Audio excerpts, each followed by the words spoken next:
9,000 fawn. The wall clock in conference room B does not lie.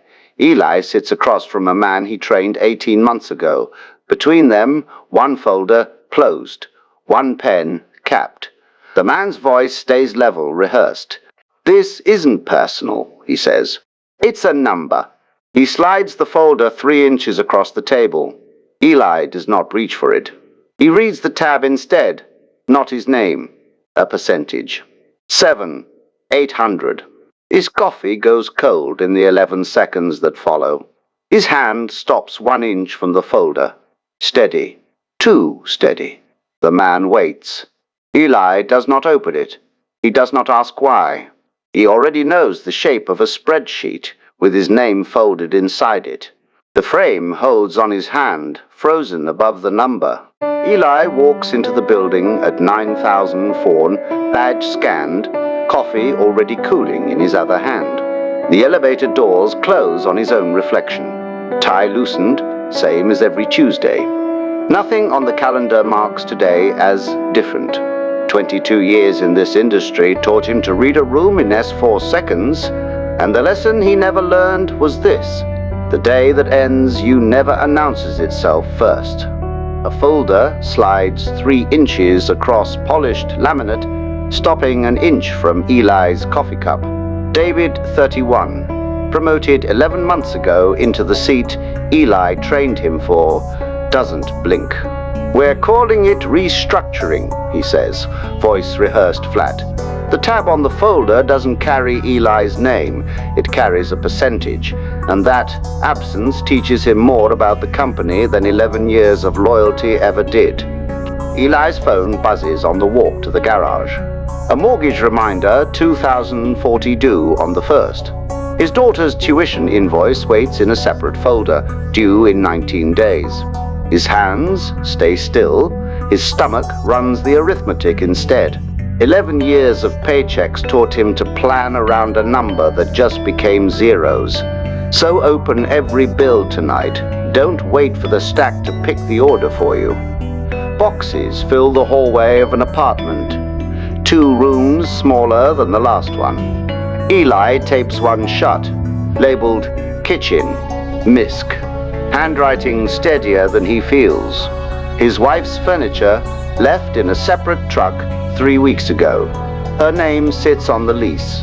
Cracks rarely happen in the argument. They happen in the quiet after, and naming that truth beats waiting for a Cleese to say it first.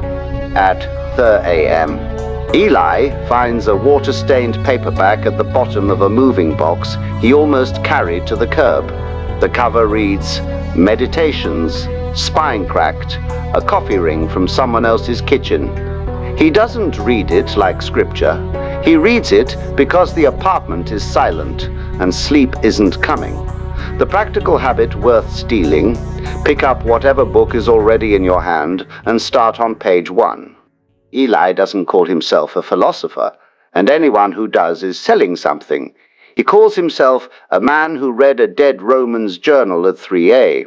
Miss, because the alternative was staring at a ceiling. What follows isn't a lecture from someone who has it figured out.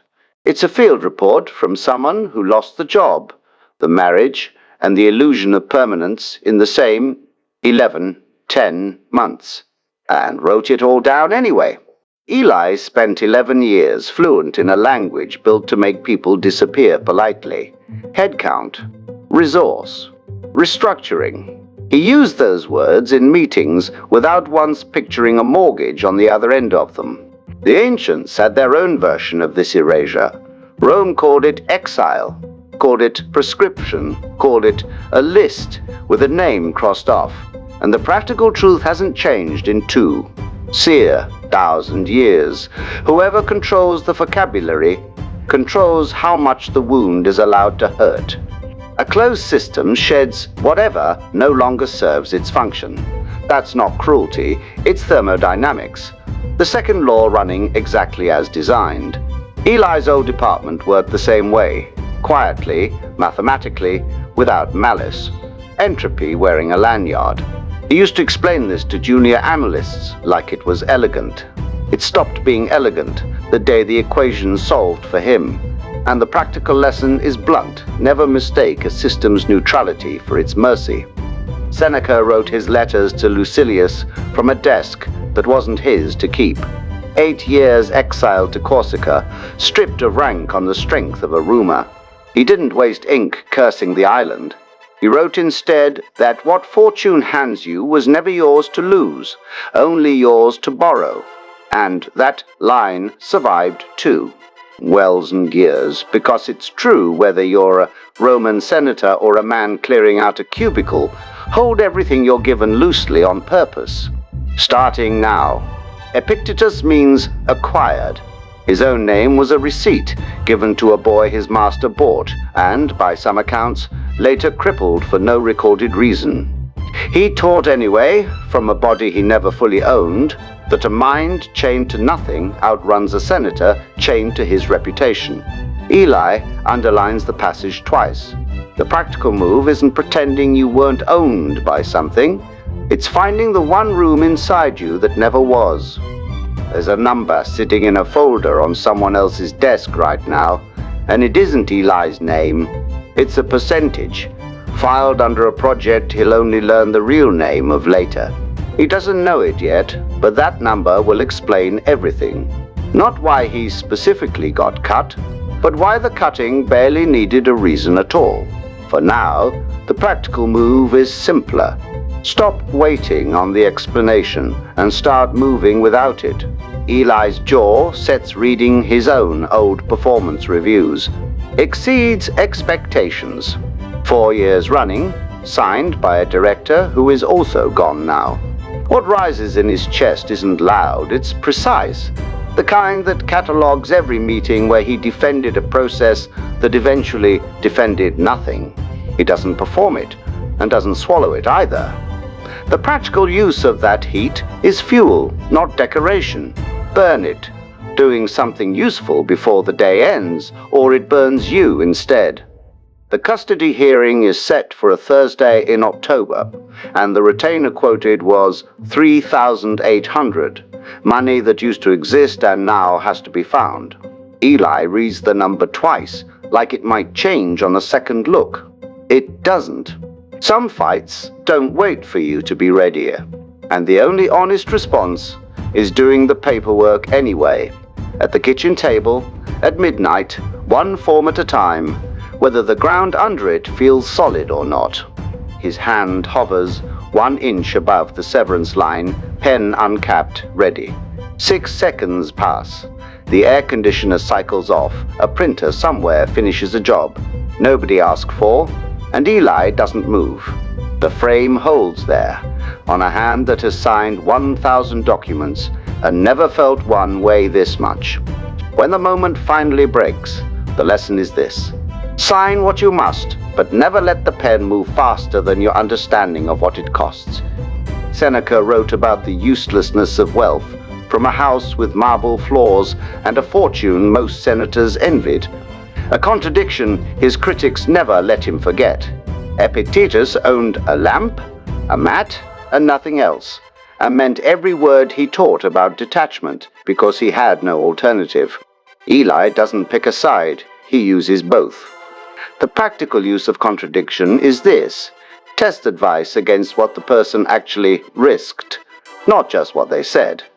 A mug that says, "World's okayest manager," a bent paperclip, a nameplate with his title spelled wrong for 3 years and never corrected.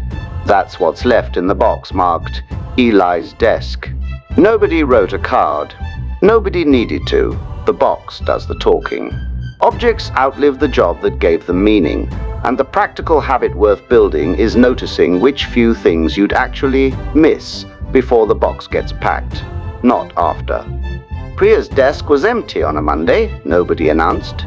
Marcus in finance sent one group email. Moving on, stay in touch, and never answered a reply. No goodbye lunch, no card passed around, no drama loud enough to notice from 2 floors up. Eli counts 11 people gone this quarter without a single headline. And the practical read is stark. Silence isn't the absence of a decision, it's the delivery method for one already a method. Eli used to answer, "What do you do?"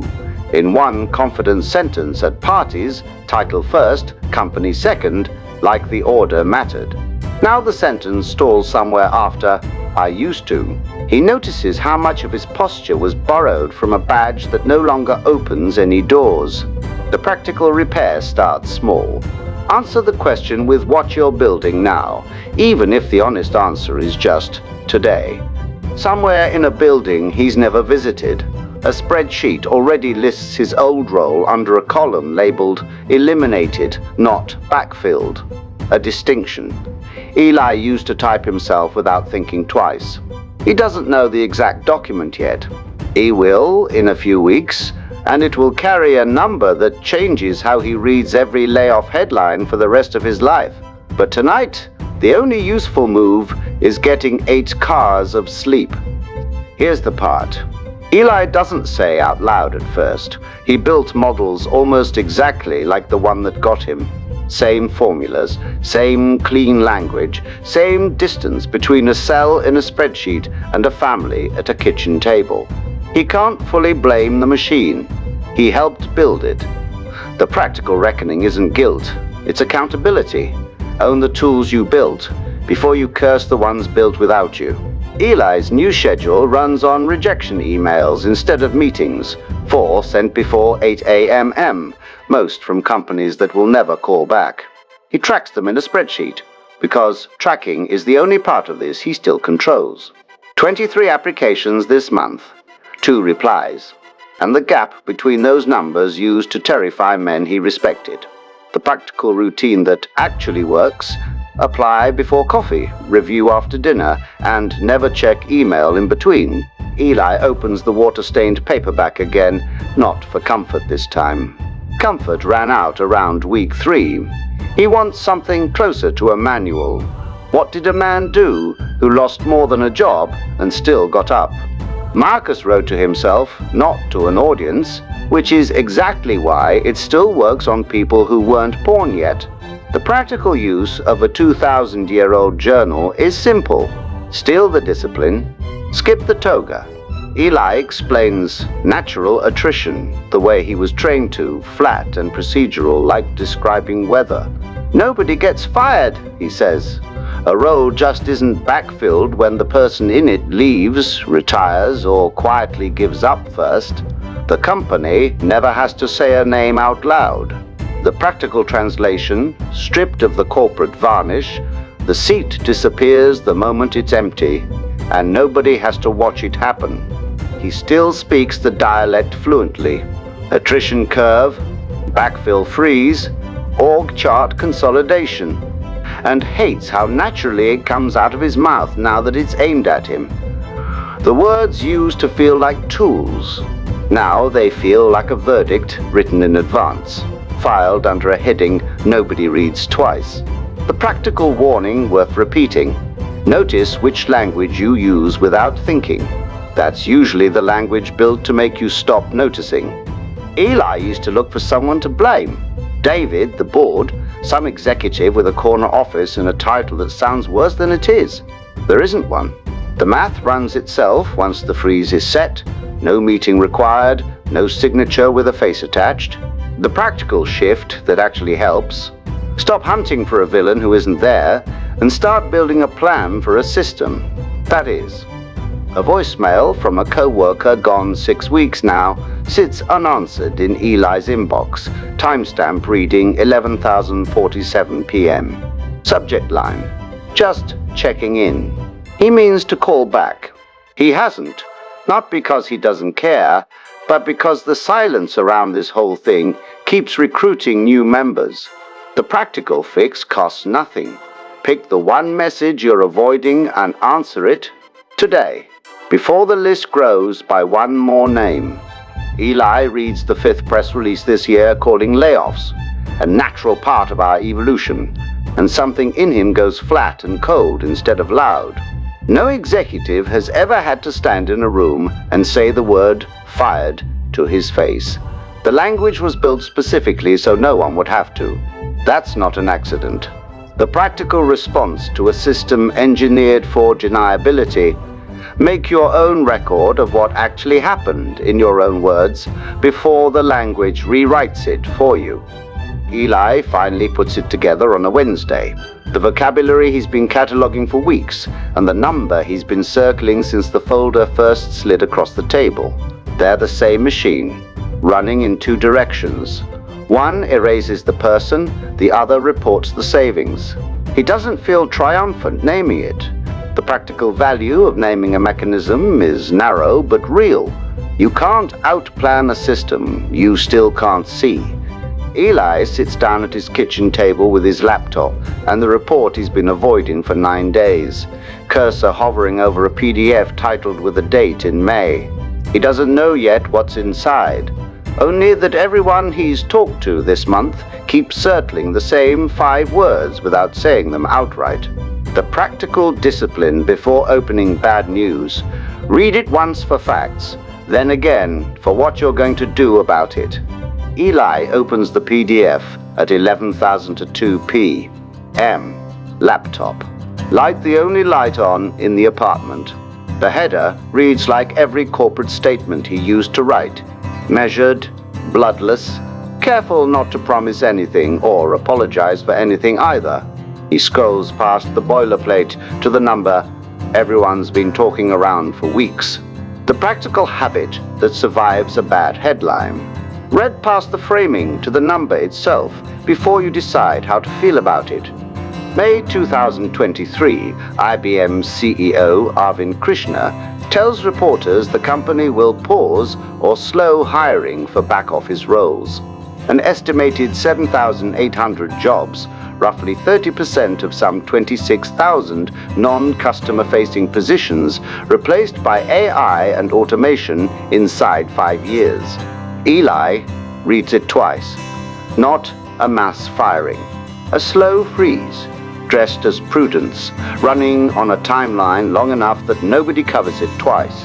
The practical read, a 5-year number, is still a countdown. Just one built to feel like nothing's happening. Eli underlines 4 words on his screen. Pause or slow hiring. Not eliminate. Not replace. A phrase engineered to survive a headline, a shareholder call, and a congressional hearing without ever sounding like what it actually does to a payroll department. He used to write sentences exactly like this one. The practical skill worth building. Translate every corporate phrase into the sentence it's protecting itself from. That's where the real information lives. Dana processes payroll for 30-40 employees, has for 22 years, and just learned her role won't be refilled when she retires. Not fired, just quietly not replaced. Nobody sat her down. She found out from a hiring freeze memo forwarded by a friend in HR.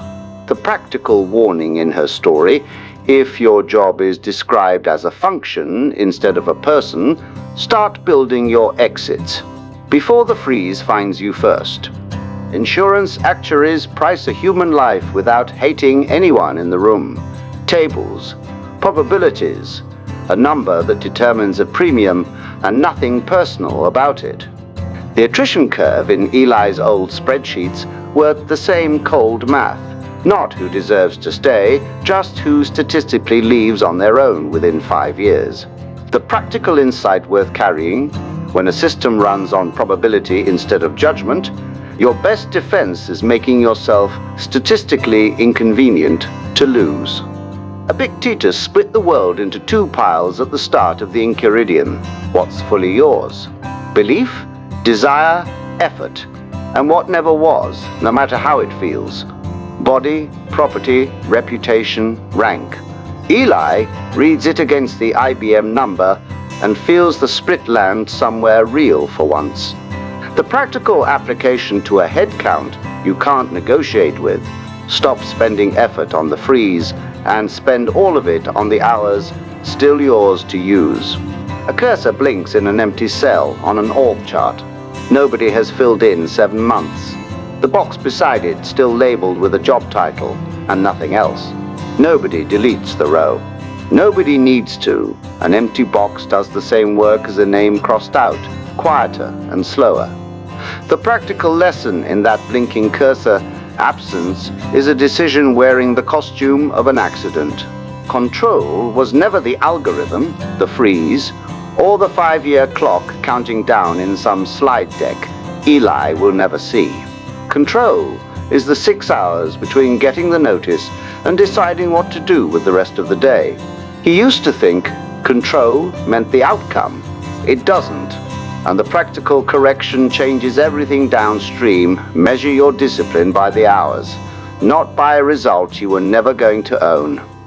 Marcus wrote to himself at night that lasting reputation is oblivion, that the applause fades, the names get forgotten, and the region where any of it mattered was never as large as it felt from inside a palace. He was the most powerful man alive when he wrote it. Eli, several rungs lower and several centuries later, finds the same math holds at a mid-level operations desk. The practical use of an emperor's private doubt. If reputation is borrowed, even at the top, stop building your identity on it anywhere below it. Priya calls at 7004 on a Tuesday, no agenda, just to ask if Eli's eating enough and sleeping worse than she is. He almost doesn't pick up. Old habit, screening calls he doesn't have good news for. She doesn't ask about the job search once. The practical value of a call with no agenda. Let someone check on you without needing to perform that you're fine first. Eli thinks of Rosa from 3 cubicles over, who handled her own layoff with a calm so complete, people called her an example, didn't raise her voice, didn't ask questions, signed everything the day it was handed to her. That calm is going to cost her more than anyone in that room understood at the time, and Eli doesn't know the full story yet. But now, the practical caution is simple. Not every quiet response is discipline. Some of it is just surrender, wearing better posture. Automation doesn't announce itself as villain or savior. It just runs, freeing 3 people's schedules for every 1 person. It quietly removes from the org chart. Eli has read both studies, the optimistic one and the brutal one, and both are true at the same time in a way that refuses to resolve cleanly. Nobody hands you a verdict on this one. The practical stance that survives the ambiguity builds skill that's expensive to automate and stop waiting for the debate to settle first. Dana's severance came to $31,200. 8 months of pay for 22 years of showing up on time, calculated by a formula she never saw and can't appeal. She tells Eli this over coffee, voice level, doing the math out loud like it still surprises her each time. The number isn't the injury. The formula pretending to make it fair is. The practical takeaway read every severance formula before. You need one, not after. Seneca told Lucilius that whatever fortune hands you was never yours to keep. A boon that can be given can just as easily be withdrawn, and no contract changes that fact underneath. Eli reads the line next to his old title, his old parking spot, his old sense of being necessary. Nobody at the company ever promised permanence out loud. The culture just let him assume it. The practical correction, hold your position the way you'd hold a library book. Use it well and never mistake the due date for a birthright. Eli starts each morning naming one thing outside his control and one thing inside it, out loud, standing at the kitchen counter before the coffee finishes. The hiring freeze, outside. Call scheduled with a recruiter, inside. It takes 90 seconds and changes nothing about the freeze. It changes everything about where he spends the days, which turns out to be the only lever he actually had. The doctrine has a shape now. Read the fact, name the split, spend the hours on the half that's actually his. Eli writes it on an index card and tapes it inside a kitchen cabinet. The kind of place he'll see it 3 times a day without needing to think about it. A framework survives contact with a bad week, or it doesn't. The practical test coming next isn't philosophical. It's now Tuesday, again, same as it always is. Marcus Aurelius ran an empire and still wrote himself the same lesson. Epictetus taught from a room with a mat and a lamp. Status isn't yours, don't grip it. The difference is the emperor could always fall back on power if the lesson failed him, and the slave never had that safety net once, not for a single day of his life. Eli notices the gap and doesn't pretend it isn't there. The practical use of that gap: trust the philosophy tested without a Nietzsche over the version tested with one. HR calls it a reskilling pathway, a 6-week certificate program, a webinar series, a badge for a LinkedIn profile. Nobody in hiring actually opens. Eli sat through the orientation for his old department before the freeze. There were 40 seats and 4 open roles waiting anywhere in the company. The program isn't a lie exactly, it's a theater with real snacks. The practical filter: ask how many graduates got hired internally before you spend a single evening on the slides. Eli paid $1,080.90 out of pocket for a data analytics certificate. 6 weeks of evenings after job search hours already spent. One final project graded by an algorithm he never saw a human touch. 0 callbacks. Used the certificate as a reason. He doesn't regret learning the material. He regrets believing the marketing around it. The practical lesson: separate the skill you're building from the promise attached to selling it to you. Eli starts noticing a pattern in his inbox. Ads for 30 days Stoic transformation courses, timed suspiciously close to every round of layoff headlines in his feed. Somebody, somewhere, is treating the wound as a market. He hasn't clicked one yet, but the pattern is clear enough that the next click is going to confirm something he already suspects. The practical instinct worth trusting here, when comfort gets sold to the newly desperate: read the fine print twice. Eli finds an old company directory photo of himself, 4 years younger, tie straight, a title under his name that doesn't exist as a role anymore anywhere in the industry. He doesn't recognize the confidence in that face exactly, though the eyes are the same. Some version of a person gets retired along with the job, quietly, without a ceremony. The practical acknowledgement worth making: let that version go fully before building whoever comes next. Rosa's name comes up again on a Thursday, this time from someone who watched what happened to her after the layoff, not just during it. Eli doesn't have the details yet, only that whatever calm she performed in that room didn't protect her the way everyone assumed it would. He's about to learn why staying quiet and staying safe were never actually the same instruction. And the practical warning starts here. Watch what happens to the people everyone praised for handling it well. Eli closes the laptop at 12,040 a.m. The anchor fact, the severance formula, and Seneca's line about borrowed fortune all sitting in the same open tab in his head.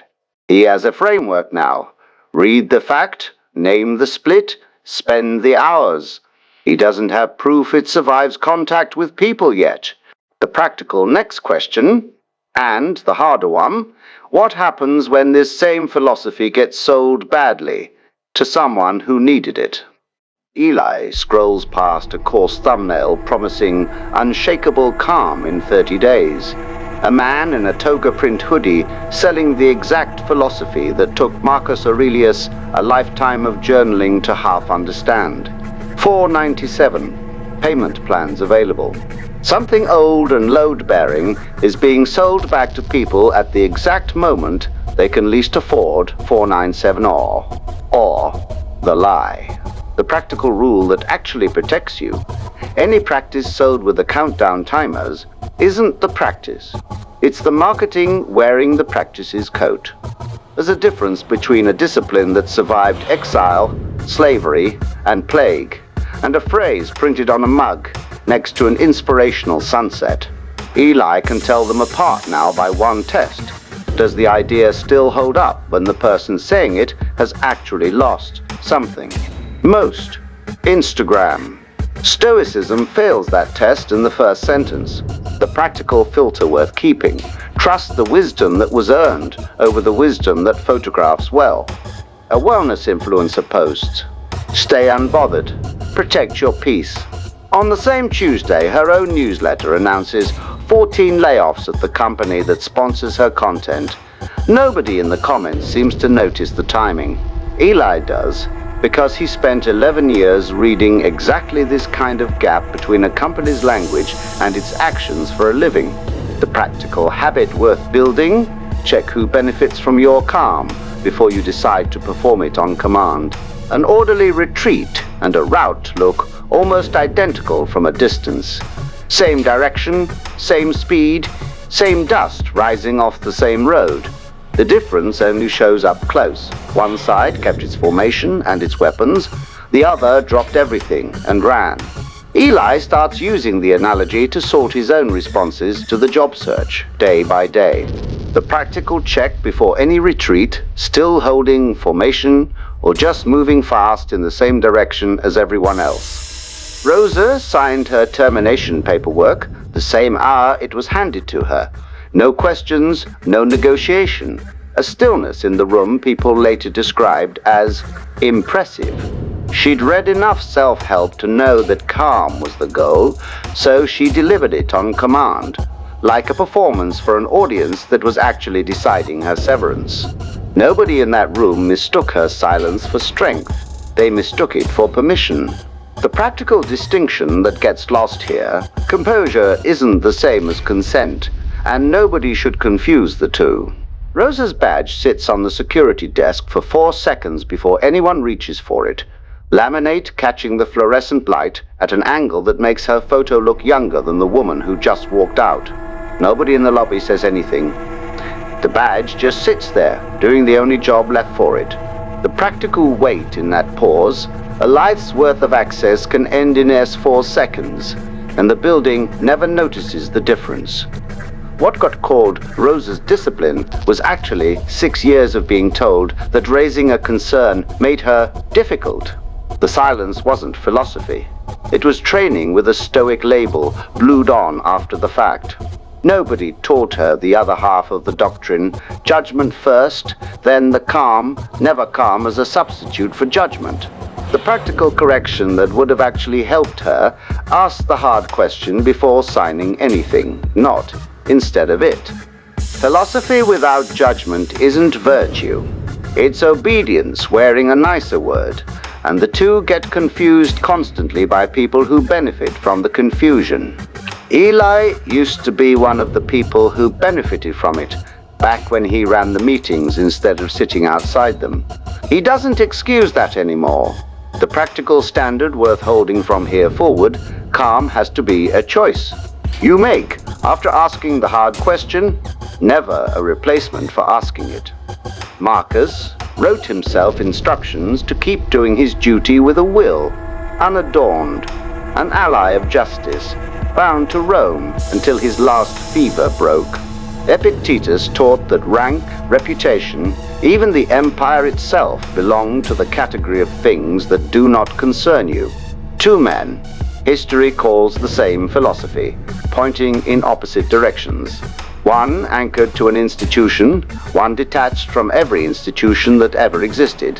Eli holds both instructions at once, because the practical truth is that duty and detachment aren't opposites.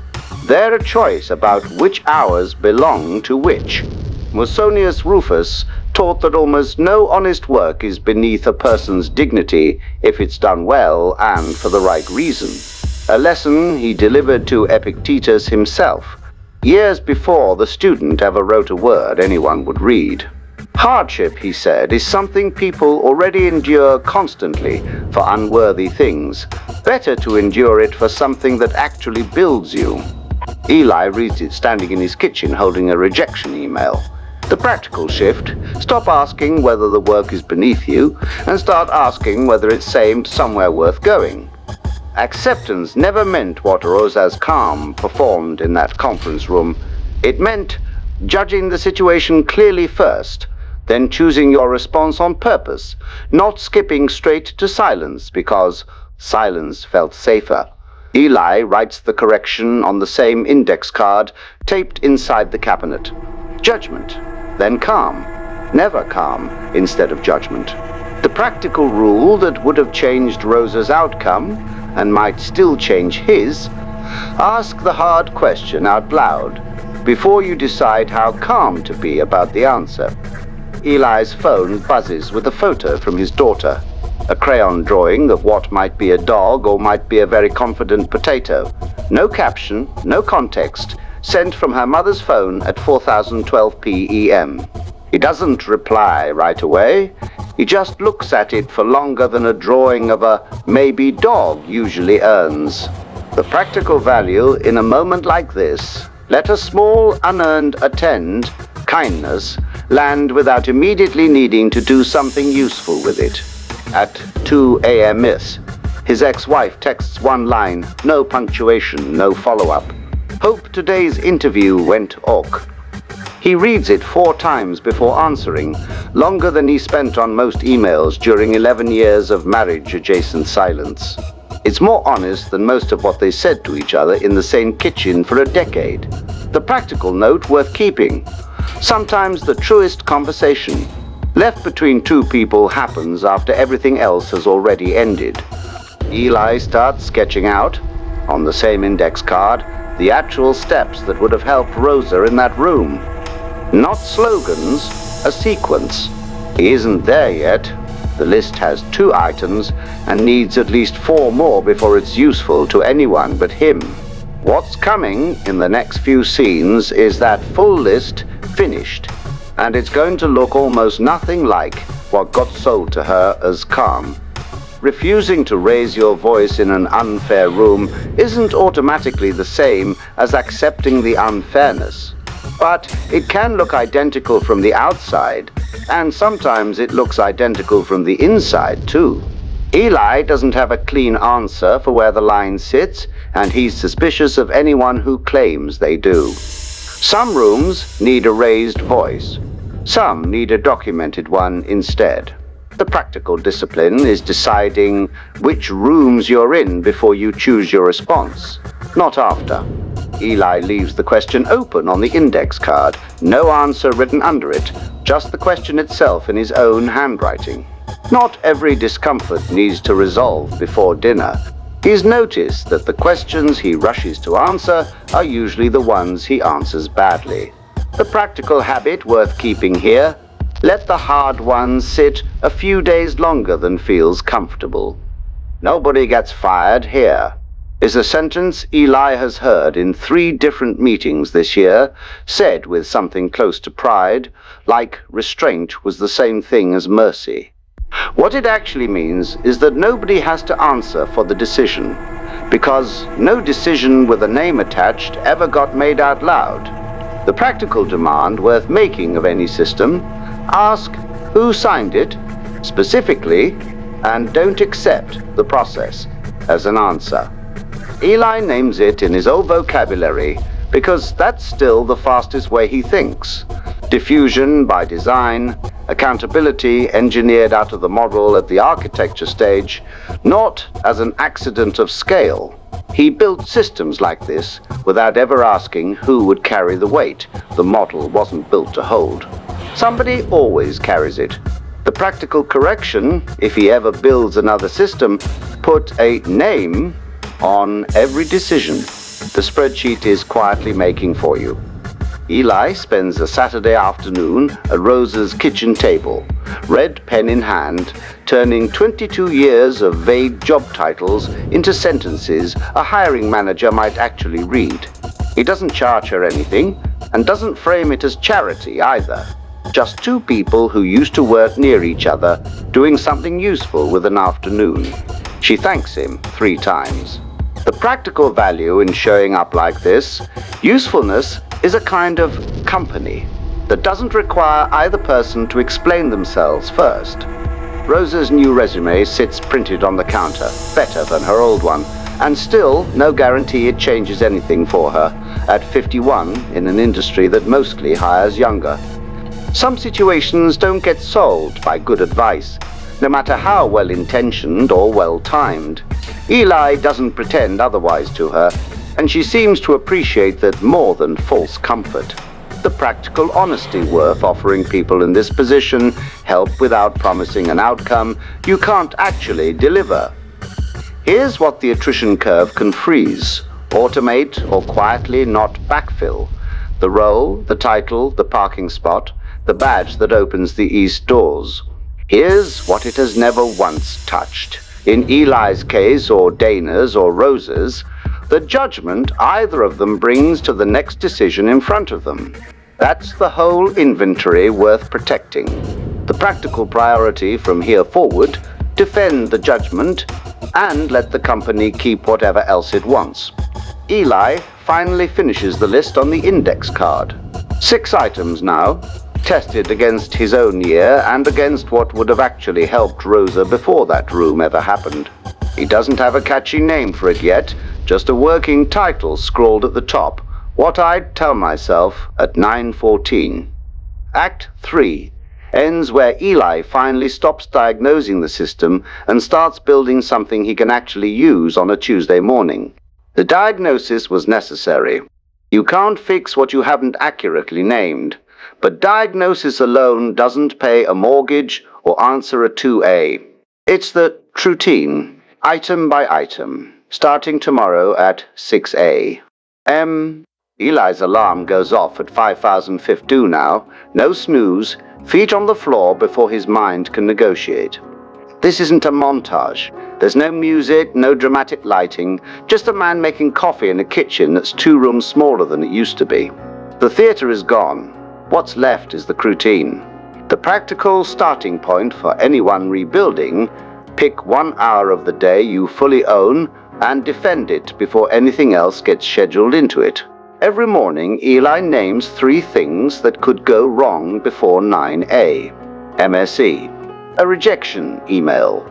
A recruiter ghosting a call. A bill he forgot was due. Out loud, standing at the counter, before any of them actually happen. It takes 90 seconds and steals almost all their power to surprise him later. Seneca called this rehearsing misfortune in advance. Eli just calls it insurance. The practical instruction: name the day's likely disappointment before it arrives, so it lands smaller when it does. The tracking spreadsheet now shows 61 applications this stretch, 4 replies, and 9,700 left in an account that used to refill itself automatically every 2 weeks. 97 days of runway at the current burn rate, calculated to the day. Eli updates it every Sunday night without flinching anymore. The number isn't good news, but it's honest news, and honest news is the only kind you can actually plan around. Economists call it the sunk cost fallacy, throwing good time after bad because you've already invested so much you can't stand to walk away, even when walking away is the correct math. Eli spent 11 years building a career that no longer exists in the shape he built it in. Those 11 years don't obligate him to 11 more years standing in the wreckage of it. The practical break from the fallacy: count what you learned, write off what you can't recover, and move the remaining capital somewhere it compounds. A rejection email opens on the screen. We've decided to move forward with other candidates. And Eli holds it there for 3 seconds without his jaw tightening, without his stomach doing anything at all. Then he closes the laptop and starts the next application. The frame holds on his hand, steady on the trackpad. Nothing dramatic happening because nothing dramatic needs to. The practical proof of progress, the pause before moving on, gets shorter every single week. Eli cooks his daughter's favorite meal. On a Wednesday, he has custody, burns the garlic slightly, forgets the salt until the end, gets it mostly right anyway.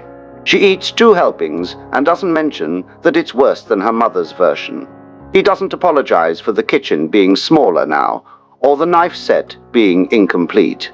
The practical value of a badly cooked, deliberate dinner, showing up consistently, outperforms showing up perfectly every single time. Every night at 9:30, Eli writes 3 lines in a notebook that isn't gratitude journaling and isn't a diary either. Just an honest ledger of where his judgment held and where it slipped that day. Some nights the entry is 1 sentence, held. Some nights it's longer. He never skips it, even on the nights he'd rather not look. The practical instruction: review the day you actually had, not the day you'd prefer to report. A real morning now takes 6 minutes of premeditation, and a real night takes 3 lines in a notebook. Nothing photographs. Well, nothing would make a good highlight reel. Eli isn't building a persona anymore. He's building a routine, boring enough to survive a bad week without needing motivation to show up. The practical shape worth copying make the discipline small enough that skipping it feels stranger than doing it. Eli catches himself mid-sentence, calling a job posting a headcount opportunity, and stops, corrects it out loud to an empty kitchen, a job for a person with a name. He's retiring the vocabulary 1 sentence at a time, the same discipline he'd apply to any bad habit built over 11 years. Language shapes what you're willing to do to people, including yourself. The practical rule: if a word makes cruelty easier to say, replace it deliberately. Every time you catch it. Eli calls his own father, 71, on a Sunday for no occasion, and the conversation is short and mostly about weather and a fence that needs fixing. His father has never once said the word sorry about anything. Not for the silences, not for the years they didn't talk much. Eli doesn't ask him to start now. The practical piece available here: accept the shape of the relationship you actually have, not the one you keep hoping will arrive. An interview gets scheduled through a portal that screens resumes with software before any human reads a word of it, and Eli has no visibility into what the algorithm weighs or why it passes some names and drops others. He can't control the filter. He can control the resume, the follow-up, the 24 hours after each rejection before he applies again. The practical split, restated for the 100th time this year: work this input, release the output. Eli tracks 9 outreach messages a week on an actual paper notepad instead of an app, because the friction of writing it by hand makes him less likely to fake the number to himself. Some weeks he only hits 6. He writes the real number down anyway, no rounding up. The practical discipline in the friction itself: choose inconvenient honesty over convenient tracking that quietly lets you lie. Eli's been building towards something for weeks now that isn't another lesson. Lessons he has plenty of, index cards full of them. What's coming at the end of this isn't advice. It's a single line he's going to say directly to whoever's watching, the same way a man says something to someone standing at exactly the edge he stood at 11 months ago. None of this. The premeditation, the notebook, the retired vocabulary guarantees Eli gets hired next month, or that Dana's severance formula ever gets explained to her, or that Rose's next room goes any better than the last one. The practice was never a transaction with the universe for a specific outcome. Eli stopped expecting one somewhere around week 9. The practical redefinition of success here: measure it by who shows up to Tuesday, not by what Tuesday hands back. Eli doesn't say everything happens for a reason. He's heard that sentence used to excuse actual cruelty too many times to trust it. What he does instead is treat the wreckage as raw material. 11 years of headcount language now fuels the exact vocabulary he uses to name what's wrong with it. That's not gratitude for the layoff. It's a decision about what the layoff gets to mean going forward, made on purpose, after the fact. The toolkit is finished now, 6 items, none of them original to Eli, all of them tested against an actual year instead of a seminar. Premeditation, the nightly ledger, retired vocabulary, warped inputs, honest tracking, a decision about meaning made after the fact instead of before. The practical honesty about all 6, None of them make the freeze go away. They just make the man inside it steadier. Eli starts texting 2 men from his old department every Friday. No agenda beyond asking how the week actually went. Not the version people give at parties. One of them hasn't found anything in 5 months. Eli doesn't fix that with a text. He just makes sure someone's counting the weeks with him instead of alone. Eli starts sharing the index card system with the 2 men from Friday texts. Badly at first. He's better at doing the practice than explaining it, and gets better each week, the way anyone gets better at a thing repeated on purpose. One of them adds his own line to the ledger idea that Eli steals right back. The practical shift worth naming, a discipline built alone, gets sturdier the moment it's shared. There's a version of this story where Eli gets the job back, or a better one, and everything resolves the way a documentary wants it to by the credits. This isn't that version, not yet, maybe not ever. What's actually on offer is smaller and more honest. The same choice Eli faced at 9014 on a Tuesday, handed now directly to whoever's watching. On an ordinary Thursday with no significance to the calendar, Eli's daughter falls asleep on his shoulder on the couch. Mid-sentence, mid-cartoon, weight settling into him the way it did when she was 3. It isn't 9:14, and it isn't a Tuesday, and nothing about it needs to mean anything larger than what it is. The practical gift in a moment like this. Let it stay, smalls, and don't reach for a lesson to justify keeping it. Here's what actually worked, said once, without ornament. Name what's outside your control, and stop spending effort there. Rehearse the bad news before it arrives. Write down where your judgment held, and where it slipped every night, no exceptions. Retire language that makes cruelty easier. Work the input, release the output. Decide what the wreckage gets to mean, on purpose. That's the whole kitswa. No seminar, no countdown timer, no toga. Eli isn't performing peace for anyone watching this, which is exactly how you can tell it's closer to the real thing than the version that gets sold in 30-day courses. The apartment is still 2 rooms smaller. The severance ran out weeks ago. None of the external facts changed to produce this quiet. Only the man standing inside them did. The practical marker of progress worth trusting. The stillness that doesn't need an audience to hold up. Act 4 ends without fireworks, the way most real rebuilding does. No triumphant montage, no swelling music, just a man who kept showing up to a routine, boring enough to actually work. Eli didn't transform. He got steadier, one ordinary Tuesday at a time, which turns out to be the only kind of transformation that survives contact with an actual life. Eli sits at the same kitchen table where the report first opened, months later now, neither triumphant nor defeated, just awake in a way he wasn't at 9:14 that Tuesday. He isn't grateful for what happened. Gratitude was never the assignment.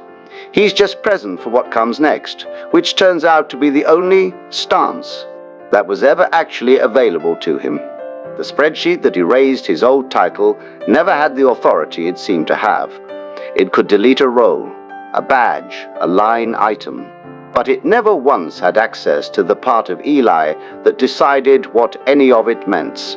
That authority was his the entire time, even on the worst Tuesday, even when it didn't feel like it. The practical inheritance worth passing on. The model can take the job. It was never built to take the judgment. The wall clock somewhere in that old building still reads 9014 twice a day, the way clocks do, indifferent to what happened underneath it once. Eli doesn't work there anymore, doesn't check the calendar for the anniversary, doesn't need to. A different man could stand in that exact spot now and feel nothing sharper than mild curiosity about who has the office. The practical proof that time actually passed. The date, HDH stopped being a wound and became just a date. The folder from that Tuesday still exists somewhere in a file room, Nobody visits. Closed, unremarkable, a percentage typed on a tab that once felt like a verdict. Nobody's reaching for it anymore. Not Eli, not David, not whoever holds that seat now. The frame holds one last time, not on a hand, this time, just on a closed folder gathering the specific, boring dust of a decision that finished deciding. The practical closure worth naming. Some documents only have power while you're still staring at them. Eli thinks now about everyone still inside a model they didn't build and mostly can't see. The analyst 3 departments over refreshing a job board at midnight. The payroll clerk doing math on a formula with no appeal process.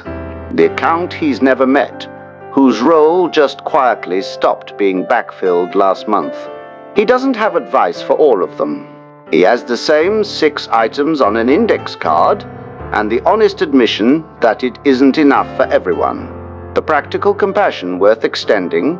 Assume everyone's spreadsheet moment is coming and treat them accordingly before it does. There's no clean answer to whether the system that did this to Eli was cruelty or just math running without a face attached. He stopped needing the question resolved before he can keep living inside it. Peace, it turns out, was never the reward for solving that question.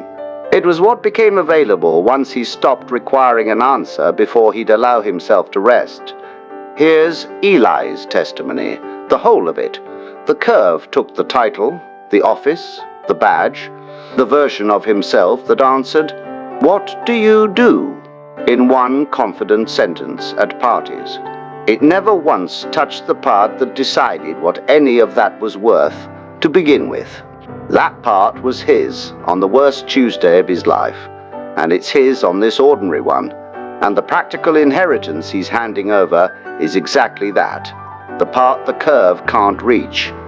Nothing about tomorrow is guaranteed safer than today was, and Eli has stopped pretending otherwise to himself or to anyone watching this. What he's built isn't a shield against the next folder sliding across a table. It's readiness for whatever slides across it, whenever that turns out to be.